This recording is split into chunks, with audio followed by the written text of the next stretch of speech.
Supposed to have a meeting today that is Tuesday at 8 o'clock as usually, but I have personal issues and then I prepared this video in order that you can have the information that I usually give you on Tuesdays.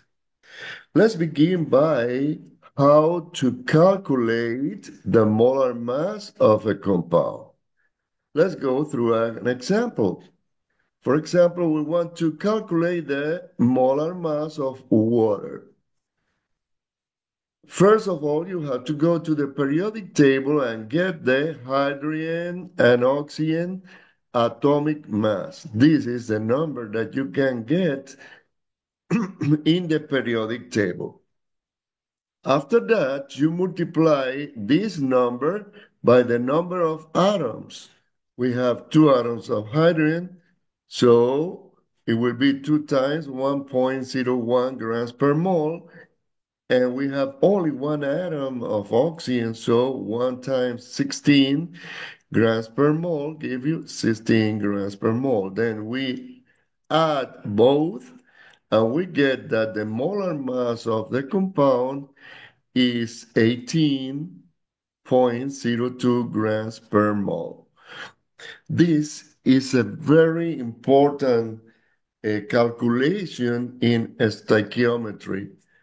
So please stop the video and try to do it by yourself. Also, you can calculate the molar mass of any compound and try to check if it is the right one if you go to Google. In the other hand, we have to calculate the percentage of oxygen in water. You can calculate oxygen percent or hydrogen percent. I'm going to give you the example of oxygen. Well, you know the mass, the atomic mass of hydrogen, you know the atomic mass of oxygen, and we already calculated the molar mass of water. The same way I showed you before, here we have the molar mass of a compound. This is the first step that you have to do in this kind of problem. After that, you have to see what is the contribution of oxygen to the molar mass. It's 16 because you have only 1 atom. And 1 atom, the atomic mass of 1 atom of oxygen is 16.00 grams per mole. So you calculate the percentage of oxygen using this formula. The molar mass of oxygen divided by the molar mass of water, that is a compound, multiplied by 100, give you the percentage of oxygen in the compound. In this case, you can see that oxygen represents 88.84 percentage of the water molecule. You can stop the video and try to calculate the percentage of any compound in of any atom in a specific compound. Sorry. Also, you can calculate, for example, the percentage of hydrogen in the water molecule. Okay, we already know the empirical formula of water. Everybody knows that is H2O. But let's walk through the calculation from the percentage in order that you can understand how to follow a procedure for other substance. If I give you the percentage of oxygen and the percentage of hydrogen, in this case, you don't have the percentage of hydrogen. You subtract 100% minus the percentage of hydrogen, of oxygen, sorry, and you will get the percentage of hydrogen. Since you have the percentage of both elements in the compound, you divide. The second step is to convert percentages into moles. what you have to do? Well, you have 11 percentage. That is the same thing that to say that you have 11.816 grams of hydrogen. And then do you divide by the molar mass of the atomic mass of the compound. Then this is the percentage that usually we convert into grams, taking into account that the the percentage represents that the mass of the compound is 100 grams. So the grams of of hydrogen in this case divided by the atomic mass of hydrogen give you the number of moles of hydrogen. Same way, you have the grams of oxygen and you divide by the atomic mass of oxygen, grams per mole, and you cancel grams with grams and you get 5.55 moles of oxygen. Then you compare both. The smaller is this one. Then what you do? Well, the following step is to divide both number of moles by the smallest. Then when you divide both number of moles by the smallest, that is the number of hydrogen, of oxygen, sorry, you will get that you will have two, the ratio will be 2 moles of hydrogen per 1 mole of one atom, sorry, of oxygen. So the ratio will be H 2 of 1. Let's go. The empirical formula then will be H2O because you have 2 atoms of hydrogen per 1 atom of oxygen. This is a very important calculation, so you need to practice this again and again and again until you get the procedure to obtain the empirical formula of any compound. So let's go now to calculate the number of atoms of, of iron in this case. If you know the number of moles, then what you do in order to get the number of atoms, you multiply the moles by the Avogadro's numbers.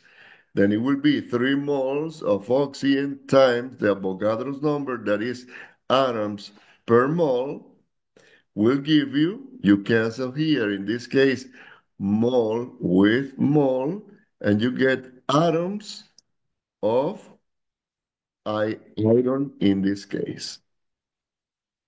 Then this is a way to go from moles, that is what is given, to number of atoms by multiplying by the Avogadro's number. You know that the Avogadro's number is this big number that you have here. It's a constant. Let's go then to the following exercise. To calculate the number of moles from the number of atoms, what you have to do?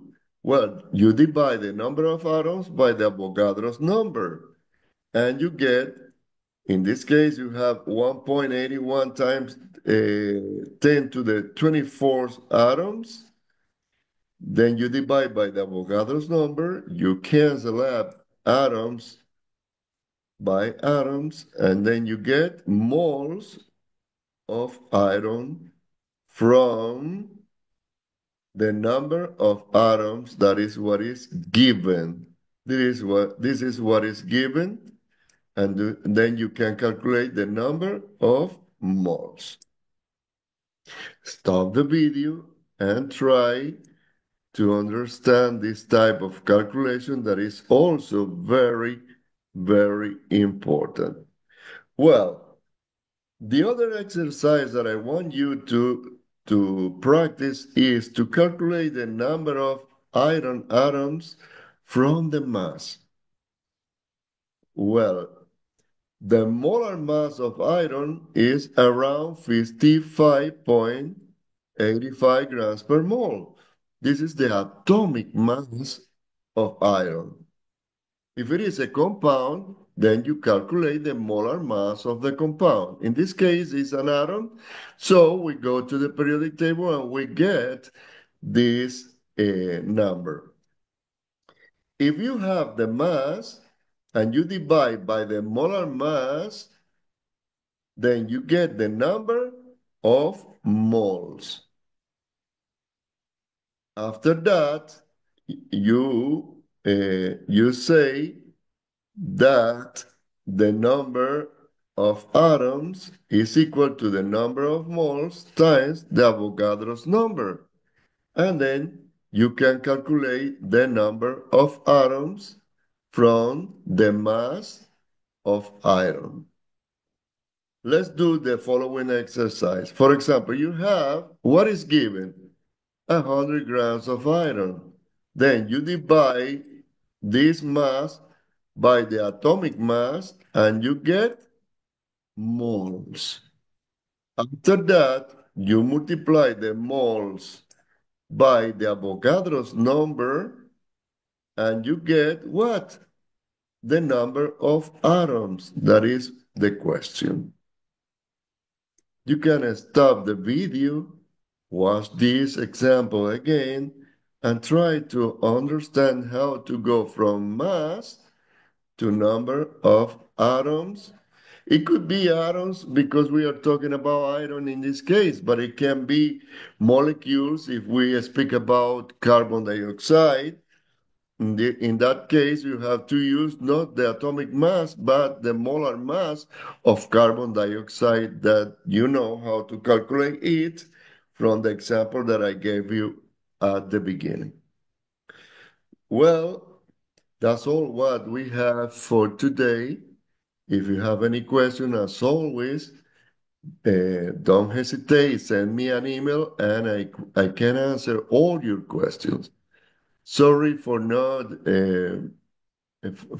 being present in the meeting of today, but I have personal issues and then I prepared this video for you. I think that it will be better for you to have a video because you can stop the video at any time and understand what I explained. Remember that we have the spring break, and after the spring break, on Sunday or Monday of the following week, we have the second exam. I hope that everything will be fine for you. Have a good day.